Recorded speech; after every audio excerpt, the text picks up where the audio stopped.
네, 안녕하세요. 큰바위군입니다. 원래 금요일날 저녁 때 찾아뵀어야 되는데 금요일날 제가 좀 사정이 있어서 정상적인 내용을 전달을 못 해드렸고요. 그리고 어제는 제가 사용하는 자료들이 조금 예, 준비가 덜 돼서 그랬고요. 그래서 일요일날 늦게 좀 찾아뵙게 됐습니다만 어쨌든 지난 주말 3월 27일 주요 테마를 한번 정리를 해보고 가겠습니다. 일주일 테마는 오늘 중에 정리를 해서 다시 올려드릴 계획입니다만 좀 쉽지 않은 또 한 주가 지나갔죠. 그리고 매일 2% 3% 내외의 널뛰기 장세가 계속해서 이어졌고, 그리고 딱히 어떤 테마의 줄기 혹은 큰 흐름 자체도 그렇게 명확하게 보이지 않는 한 주였습니다. 일단은 전 세계의 경기 혹은 유가라고 하는 거, 그리고 미국 이란 전쟁의 상황, 그리고 이런 것들이 그 중동 전체의 상황들이 좀 악화일로 있다라고나 할까요? 지금 호르무즈 해협뿐만 아니라 홍해 앞에 있는 그 해협도 지금 막히게 뭐라고 눈물의 저기라고 바다라고 하든가 그런 이름을 가지고 있는 그 해협 자체를 지금 예멘의 후티 반군이 막겠다라는 의지를 보여주고 있기 때문에 사실상 굉장히 좀 쉽지 않은 경기 흐름이 되어가고 있고, 그것을 또 가장 큰 영향을 받고 있는 반도체라는 것이 계속해서 흔들리고 있기 때문에, 반도체가 흔들린다는 얘기는 결국 우리나라 전체 시황이 흔들리고 있다라는 이야기가 되는 거죠. 왜? 우리나라 전체 코스피 시장의 30% 이상을 두 개의 종목이 좌우하고 있기 때문이에요. 어떻게 보면 이 종목의 쏠림 현상들이 시장의 불안감들을 증폭시키는 그런 역할들을 하고 있다라고 봅니다.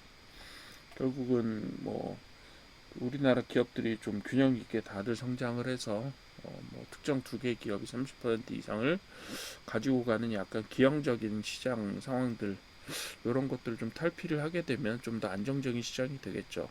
그런데 단지 이제 한 종목의 업황, 반도체라고 하는, 특히 메모리 반도체, 특히 HBM 이런 것들을 생산하는 두 업체에 따라서 전체적으로 시장이 왔다 갔다 한다는 것도 좀 이상하긴 하죠. 물론 작은 시장들이 다 그렇죠. 우리나라가 사실 경제 규모나 다른 나라들에 비해서, 특히 이제 미국 시장에 비해서 그 규모를 비교할 수 있는 시장도 아니고 구조를 비교할 수 있는 시장도 아닙니다. 작은 시장 중에서도 특히 몇 개 기업이 튀어 있는 시장, 특히 이제 대만 같은 시장도 우리나라하고 완전 유사하죠. 예. 그래서 그런 시장들의 경우에는 하나의 업황이 그 시장의 어떤 대세를 좌우해버리는 그런 상황들이 주어지는데, 우리나라 반도체가 아니 우리나라 코스피라든지 이런 것들이 이렇게 흔들리는 이유는 결국은 그런 구조적인 문제 때문에 생기는 게 아닌가, 이렇게 볼 수밖에 없습니다. 어쨌든 간에 삼성전자, SK하이닉스 오르면 전체 코스피가 오르고 떨어지면 전체 코스피 떨어지는 현상이 계속해서 반복이 되고 있는 상황이에요. 다른 종목들이 결코 그런 상황들을 뒤집을 수 없는 그런 상황이 됩니다.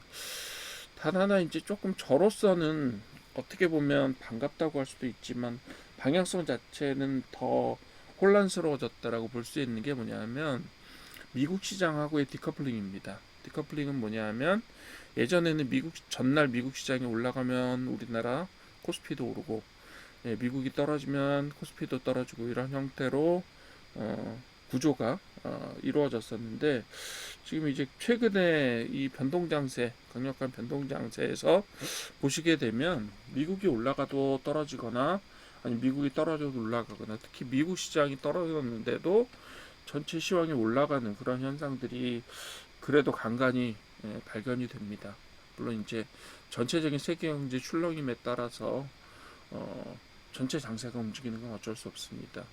그리고 예를 들면 금리 문제나 이런 것들에 따라서 구조적으로 움직이는 거는 전체적으로 일치한다라고밖에 볼 수 없겠지만 어쨌든 그 특정 AI 혹은 특정 테크주의 장세 때문에 미국 장세가 흔들릴 때 우리나라도 갑자기 올라가기도 하고 이런 독자적인 어떤 생태계를 보인다는 것 자체는 저는 조금 더 환영할 만한 일이 아닐까라고 생각합니다. 시장의 자생력이라는 면에서 또 그렇고요. 예, 미국에서 빠져온 뭐 자금들이 어떻게 보면 우리나라 시장에 다시 들어올 수도 있고 뭐 이런 부분들이 있기 때문에 그런 부분이 있다고 생각이 되고요. 지금은 뭐 여러 가지 문제들이 있죠.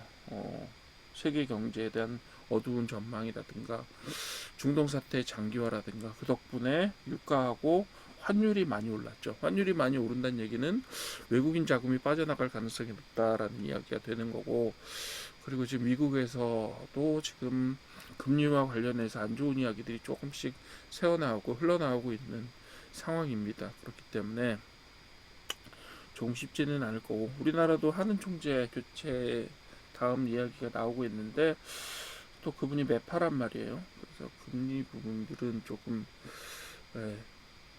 좀 어떻게 보면 고집스러운 지금 현황을 보이게 될 가능성이 높습니다. 그렇기 때문에 물론 뭐 되고 정책 결정이 어떻게 되느냐에 따라 달라지긴 하지만요. 네, 그렇게 된다라고 보는 거고요. 또 우리나라에서 25조 추경안 같은 것도 전체 장세에 영향을 미치게 될 거라고 생각이 듭니다. 자, 그러면 어떻게 27일 금요일 주요 테마를 한번 같이 살펴볼게요. 첫 번째로 창투사 테마 올랐습니다. 정부가 AI 반도체인 리벨리온이라고 하는 스타트업에 6천억을 투자를 하기로 했다. 이렇게 이야기를 하면서 벤처 투자에 대한 기대감이 확대가 되고 있다. 이렇게 보시면 되겠는데, 리벨리온이라는 회사는 NPU를 만드는 회사입니다. 예. 뉴럴 프로세싱 유닛이라고 해서 인공지능 처리 칩을 만드는데, 리벨리온이 만드는 칩들은 아무래도 학습에 사용되기보다는 추론, 그 학습된 그 결과물들을 가지고 어떻게 해요? 예, 사용을, 활용을 혹은 소비를 하게 되는 그쪽 칩에 가까울 가능성이 높습니다. 물론 한쪽만 사용되지는 않겠습니다만은 리벨리온의 칩 수준이나 아니면 세계 기술과의 기술적인 차이를 봤을 때 그 정도로 될 가능성이 높은데, 어쨌든 간에 우리나라로서는 물리적인 어떤 그 시스템 반도체 중에 하나죠. 어떻게 보면 NPU 같은 거. GPU긴 하지만 약간은 그 GPU가 굉장히 범용성을 가지고 있다라고 하면 구글이 만들고 있는 TPU는 그거보다 약간 범용성이 좀 떨어지고요. NPU는 그거보다도 약간 더 범용성이 떨어지는 인공지능만의 사용이 가능한, 인공지능에다만 사용이 가능한 그런 그 반도체가 되겠고요. PU라는 말에서 아실 수 있는 것처럼 CPU나 GPU처럼 뭔가를 처리해주는, 즉 인공지능 데이터를 처리해주는 그런 기능을 하는 그런 반도체입니다. 그걸 개발해서 어느 정도 성능까지 끌어올린 게 바로 리벨리온이에요. 뭐 예를 들면 저기 그 인공지능 모델 쪽에 업스트림이 있다면 이 반도체 쪽에 리벨리온이 있습니다. 대표적인 기업 하나씩이 있고요. 그리고 물론 뭐 다른 대기업들도 어느 정도 그런 부분들에 투자를 하고 있고, 예를 들면 삼성이 가지고 있는 그 APU 있잖아요. 핸드폰에 들어가는 APU. 그것도 ARM 기반의 칩일 뿐만 아니라 CPU 기능들을 충실하게 수행을 하고 있어요. 물론 통신 기능도 같이 수행을 합니다만 그런 기반 기술에 있어서 뭐 이렇게 되게 밀리지는 않는다고 생각해요. 예, 그렇기 때문에 아직까지 그 기술적으로 점핑해야 될 부분들이 좀 남아있고, 거기에 6천억이 정부 자금이 투자되고 앞으로 다른 창투사들이나 이런 쪽에 자금도 투자될 거라고 보기 때문에 그런 기대감들을 갖고 창투사들이 좀 올라갔습니다. 전체적으로 제법 많죠. 창투사 올라간 것들이. 이 창투사들은 지난번에 그 뭐죠? 스페이스X에 IPO 한다고 했을 때도 같이 좀 올라갔던 창투사들이 눈에 띄는 걸 보실 수가 있어요. 예를 들면 아주아이비 투자나 뭐 이런 데들은 그때도 좀 보였었죠. 예, 그래서 그런 투자 분위기 살아날 수 있다. 정책에 의해서 그런 부분들 보시면 될 것 같고요. 그래서 역시 창투사 테마도 AI와 아주 단단하게 얽혀 있는 테마다라고 보시면 되겠어요. 왜요? AI 반도체에 투자하는 거잖아요. 그리고 AI 생태계에 투자하는 거고요. 네, 그렇게 보시면 돼요. 광통신 같은 경우도 6G 도입 기대하고 엔비디아 광반도체 투자 이야기를 하고 있는데 제가 계속 말씀을 드렸죠. 우리나라 아직까지 세계 수준하고 차이가 있고 예, 그 기술적인 문제들을 따라가기에는 조금 우리나라 업체들이 조금 기술적인 격차를 가지고 있다. 우리나라 아직까지 어디에요? 서버에서 서버간 즉 그러니까 칩 내부까지 들어가는 광통신 관련된 기술들을 개발할 수 있는 업체들이 거의 없고 예, 할 수 있다라고 하면 그 AI 팩토리 내부에서 서버렉과 서버렉 사이에 어떤 통신을 담당해주는 정도의 어떤 기술을 가지고 있을 뿐이에요. 그리고 원거리 기술 뭐 예를 들면 우리나라 광통신 다 깔았을 때 그 다 우리나라 기술이거든요. 그래서 그 광통신 기술이라든가 이런 기술들은 가지고 있지만 집약적으로 어떤 그 AI의 성능을 최대화시키는 수준의 그런 공장 내부적인 반도체 기술까지는 아직까지 조금 더 못 미치고 있다. 예, 왜냐하면 아직까지 실험실 상황에서 지금 무슨 연구소에서 누구에게 기술 뭐 저기를 전수를 한다 뭐 이런 얘기들은 나오고 있지만 그 회사가 독자적으로 어떤 광통신 기술을 개발하고 그 부분들을 주도해서 이끌어 나가는 그런 수준은 아직 안 되고 있습니다. 그렇기 때문에 항상 광통신은 아직까지는 테마의 허울 뿐이다. 그렇기 때문에 이 안에서 옥석을 잘 가리시라 이렇게 말씀을 드리고 있잖아요. 몇 개 업체는 지금 이미 어떻게 됐다 그랬어요. 예, 이 회사가 과연 이 회사의 전체 역사를 통틀어서 가져도 될까라고 하는 수준의 지금 시총을 갖게 되었어요. 위험합니다. 그렇게 되면. 왜? 그 회사는 아무리 그 발전을 해도요. 지금 시총을 지지할 만한 매출을 만들어낼 수 있는 능력이 없는 회사. 그런 회사들이 있어요. 한마디로 너무 비싸다는 얘기죠.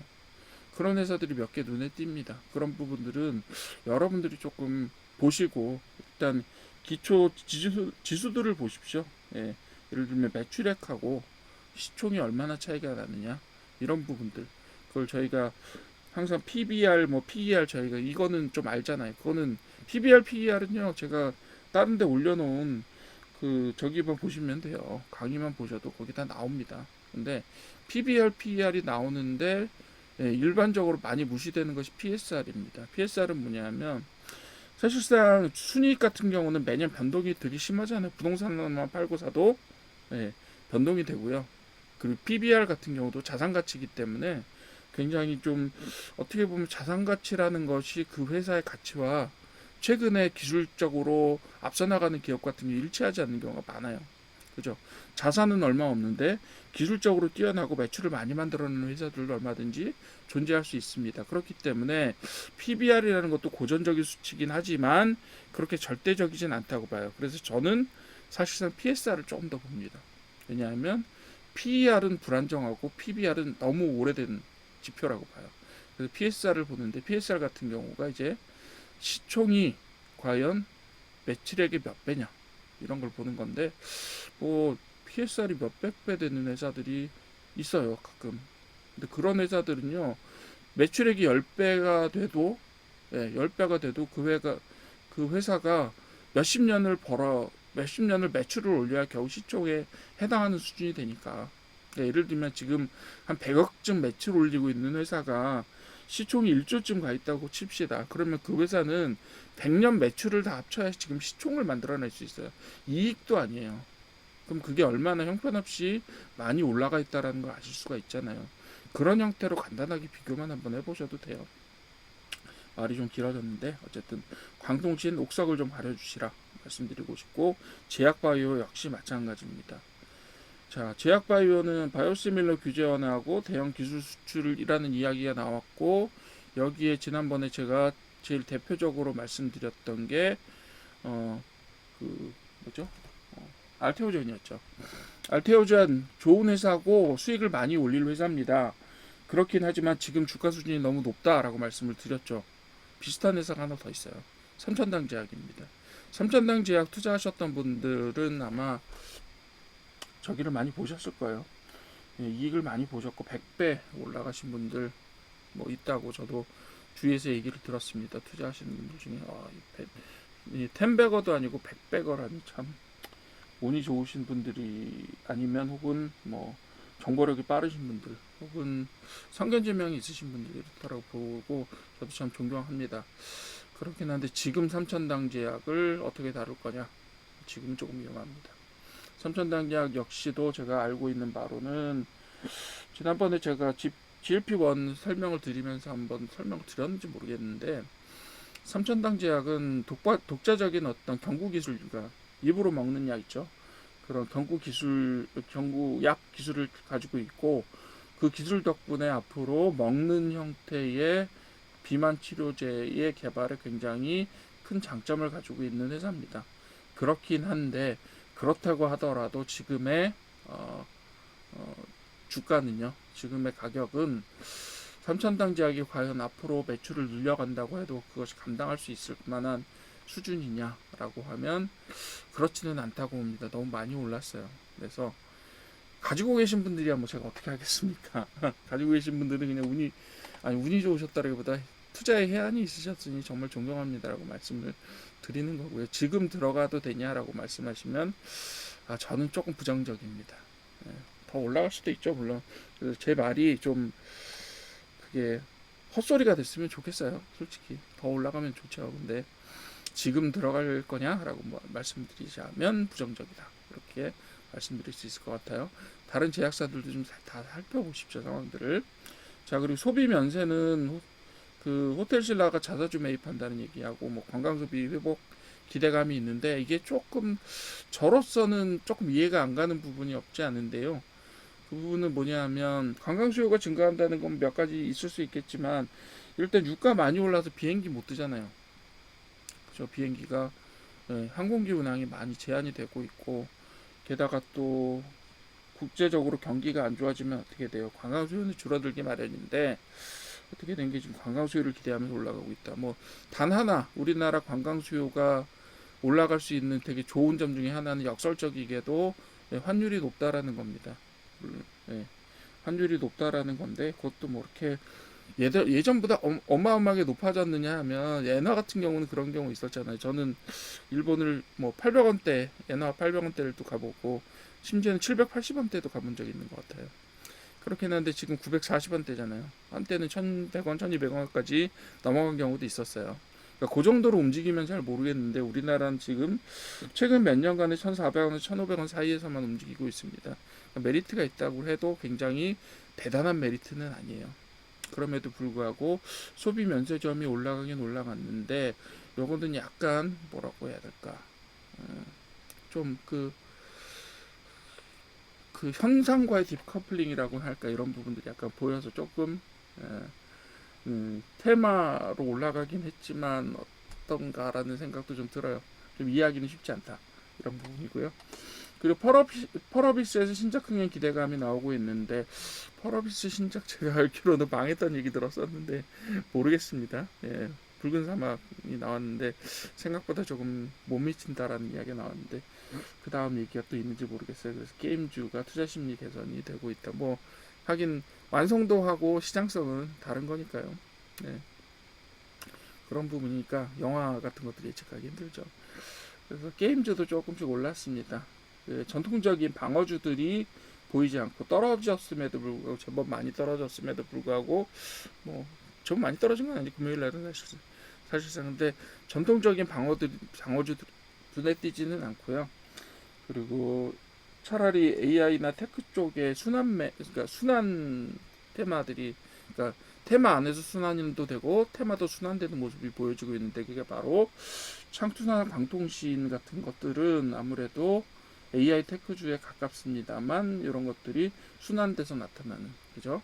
반도체에 대한 우리나라 AI 반도체에 대한 투자라든가 광통신 기술 같은 것들은 AI와 밀접한 관계가 있는 그런 테마들인데, 이런 테마들이 올라갔지만 정작 우리나라 주가를 좌우하는 반도체는 좀 떨어졌고, 그리고 제약바이오는 뭐 독립적인 어떤 뉴스 원인에, 이벤트 원인에 대해서 올라갔고, 소비 면세 마찬가지, 게임도 마찬가지로 약간 이벤트 테마에 가깝단 말이죠.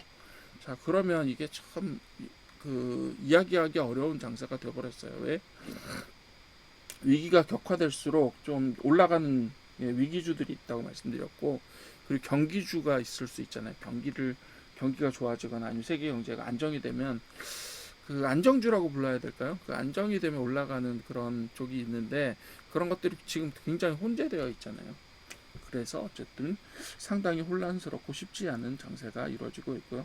또 주말 사이에도 여러 가지 안 좋은 그 중동 사태와 관련해서 안 좋은 이야기들이 나오고 있고, 그리고 뭐 예를 들면 해적처럼 통행료를 이란 국가가 받겠다라고 하는, 마치 깡패와 산적 혹은 해적의 싸움 같은 그런 느낌이라서 이 어느 쪽도 응원해 줄 수 없는 이런 상황들이 반복이 되고 있는데, 그런 상황들이 좀 우리나라 경제에 미치는 영향이나 이런 것들로 봤을 때 좀 아쉬울 따름입니다. 어쨌든 조심조심 하십시오. 이렇게 살얼음판을 걷는 것처럼 지금은 쉽게 들어가기도 쉽게 빠지기도 쉽지 않은 판이기 때문에요. 조금은 상황을 좀 더 보시는 게 낫지 않을까라고 생각합니다. 뭐 전업 투자 아니신 다음에 4월 초까지 미국의 어떤 판단들이 좀 유보되었을 때까지 기다리셨다가 들어가시는 것도 저는 나쁘지 않다고 생각은 합니다.